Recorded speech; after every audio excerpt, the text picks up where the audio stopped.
guys, welcome back to my channel. Today we're going to be doing a box opening slash setup for the EPSON printer ET-2720. That stands for Eco Tank. This is not going to be a regular setup, so we're actually setting this up for sublimation printing. What sublimation printing is, just in like a really quick gist, is it's basically a printing type that's going to infuse the actual inks into the base that you're printing on. It does require heat, so you can't really infuse it into anything that's going to melt through high heat processing, but it is very permanent. A lot of mugs, t-shirts are made from that, so it is a great thing to learn, and I really wanted to expand my business with this new technique. So let's go ahead and get started. I'm going to open this printer up. Other things you're going to need aside from printer is going to be ink. So I did get some sublimation ink from Amazon. I'm going to be showing you guys two ways to fill the ink into the tank, and this one comes with like some syringes as well, so that's one way to do it. I know not all sets come with syringes, so I'm going to show you two ways to go ahead and fill the tank up. We're going to be opening this and then testing out the process as well. So let's go ahead and get started and open this baby up.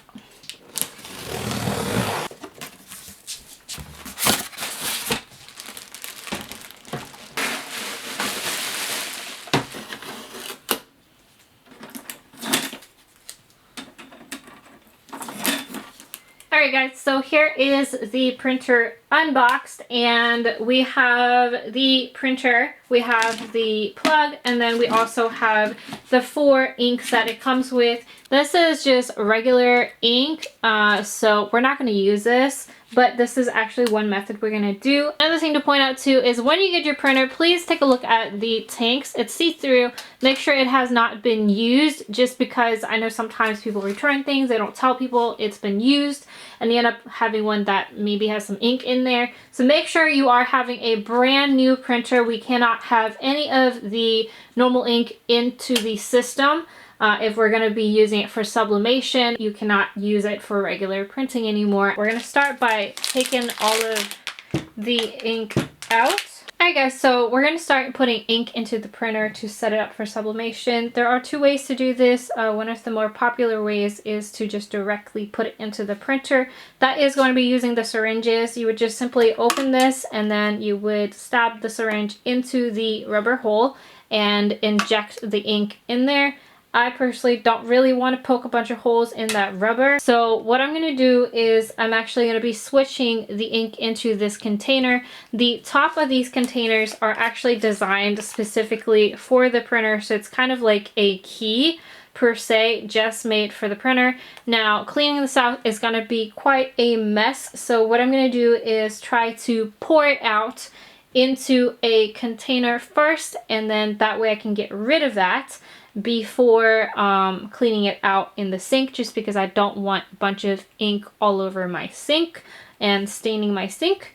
So let's go ahead and do that. I have a little trash bowl that I do not care about. I made this a long time ago, so I'm just gonna pour everything in here and wash the bowl, so you guys can watch me with that progress. So for this one, I believe it actually just twists open, so just gotta be careful opening these so you don't spill it everywhere, but it just opens like this. So we're gonna rinse this one out in water, and we're just gonna pour all the ink in here.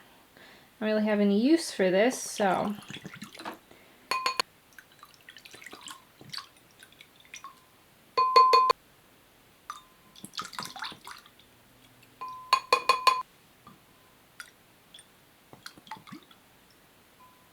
so everything has been emptied out. I'm going to go ahead and clean this off in the sink. One thing to also remember is once you clean these out, try to dry them off as much as you can, just because you don't want water mixed into the sublimation ink either.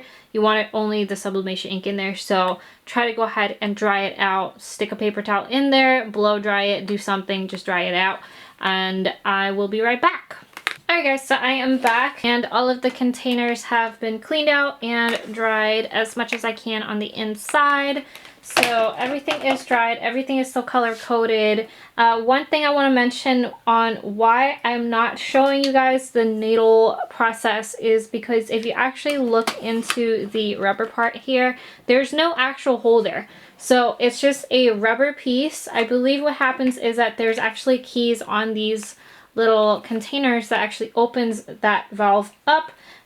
With the needles, you're basically stabbing a hole into it, so you're actually kind of lessening the air tightness, if that makes sense, of this. So I just don't recommend doing the needle. It works. I've seen other people do it and it works. However, I'm just going to do it this way because I know that this is going to fit perfectly in there and it's going to be able to put the ink in there without stabbing any additional holes in there. So let's go ahead and get started with that. We're going to start with cyan. So these things are weird. You got to open the top cap first before you can open the bottom because it's hard to like grip. Best way to do this is, as you saw earlier, I already opened the piece. I'm going to open this part and we're going to pour it directly in there. Sorry, there's already a little bit of stuff in there just because my camera died. So what you can do is just kind of like squeeze it in there, honestly. You could pour it in, but I don't really feel like spilling dark blue ink all over my table or on my floor. So we're just not going to do that today. Almost all the way up. So I'm not going to overflow that. I'm just going to go ahead and close that baby up. There's still a little bit in there. So we'll leave that be. I'm going to shut this back up. And close the lid back up and it is ready to go. So I'm going to do that with the rest of the ink. It's like just a little bit away.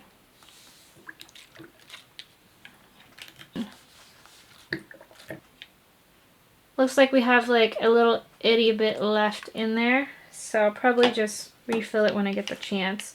There's a little bit more red and blue, it looks like. So here is the fun part. We're going to actually put the ink into the tank. You're going to do it exactly like you would if you had bought the ink that it came with. Just going to open the lid. This one is cyan. We're going to match that up with cyan. And there is a key, so if you look over here, there's like these locking mechanisms that you're supposed to fit in it. And so it looks like this would be the way to go. And it looks like the second I press down on it, it's already filling it in. So I'm almost tempted to do two at a time here. Let's see if we can do black at the same time. And it's just going right in. So let's see here. It looks like they're all like specific keys for each other. So pretty easy. I literally just drop it there and it's filling it up, I think. There you go. So I pulled it out. It's no spilling, no mess, no nothing.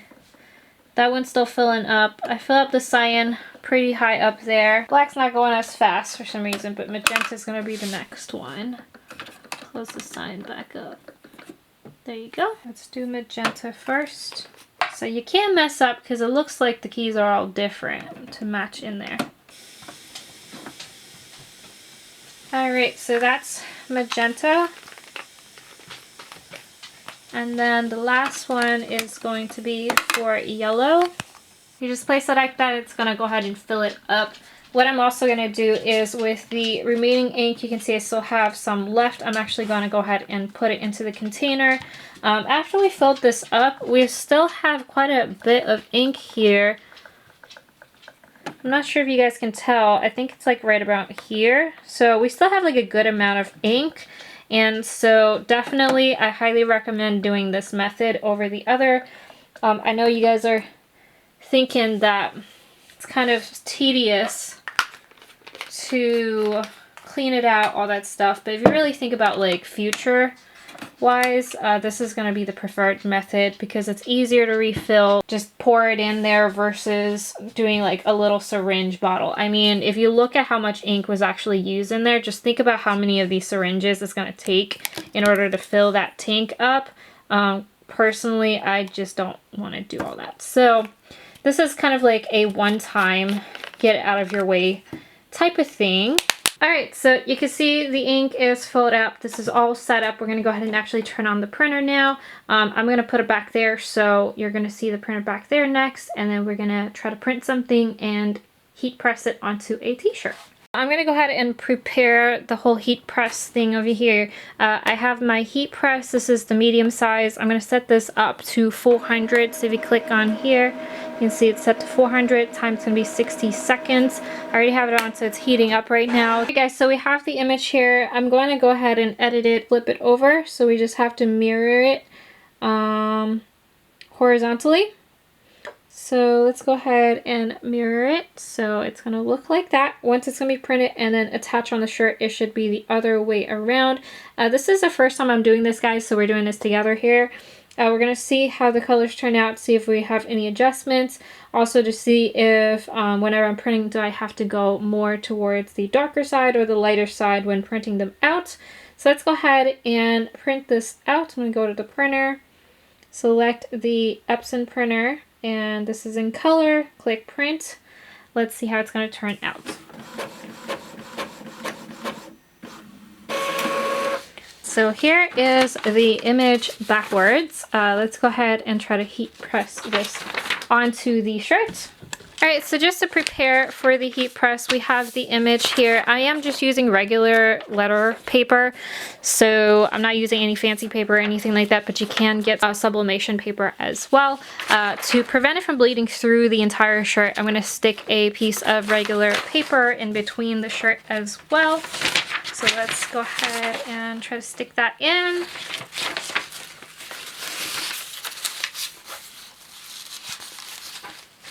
As long as it covers where we're going to be heat pressing, it's perfectly fine. We just don't want it to bleed through.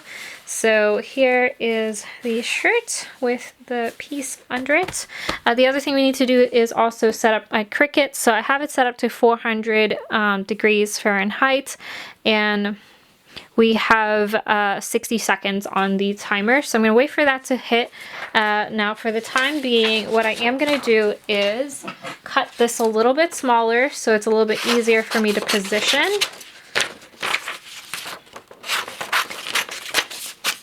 There you go. I'm going to trash that.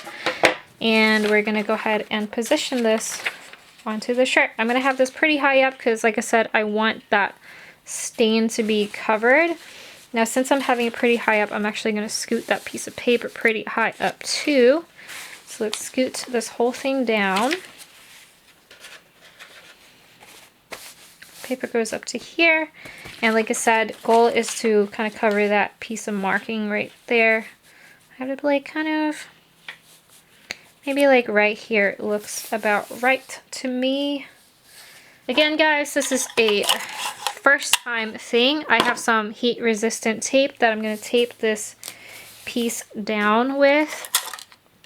You can buy these from like Amazon, Michael's. A little bit more pricey if you go to Michael's. This is a Cricut brand one, so it was a little bit pricier. That is the sound of the heat press saying I'm ready. So I have 4 pieces of tape to hold this together. Next, I'm going to put a piece of parchment paper. You can also use regular letter paper, and this is just to kind of put it in between so it doesn't bleed onto my Cricut. Let's go ahead and place this on there. I'm going to go ahead and place this right on top over here and click the C button. Just a little bit of pressure here. There you go. So I'm going to take this off, put this back in the holder. You can see it did, hopefully it didn't, oh, it did bleed on my thing a little bit, so I'm probably going to try to wipe that off. Let's take this off.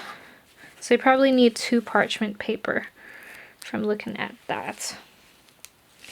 I remove this piece off of that. So that is the picture of Looney printed on there. So just by looking at that, I think that I either want it a little bit longer in time, or maybe have the colors a little bit brighter. But you can see that the color is in there. You can tell it's going in there because even on the back you can see the colors. But it does look absolutely beautiful still. I still love it. The image is on there. It's just a little bit lighter than I thought, so I'll probably play with colors a little bit more. But there you guys have it. That is how you can get sublimation onto your own printer at home with a starter printer. You want to use the Eco Tank. Again, the one I'm using is the ET-2720. And that one right now they're going for $1.99 in stores. I got it from Target. Again, you can get it from anywhere really, and you can just price match.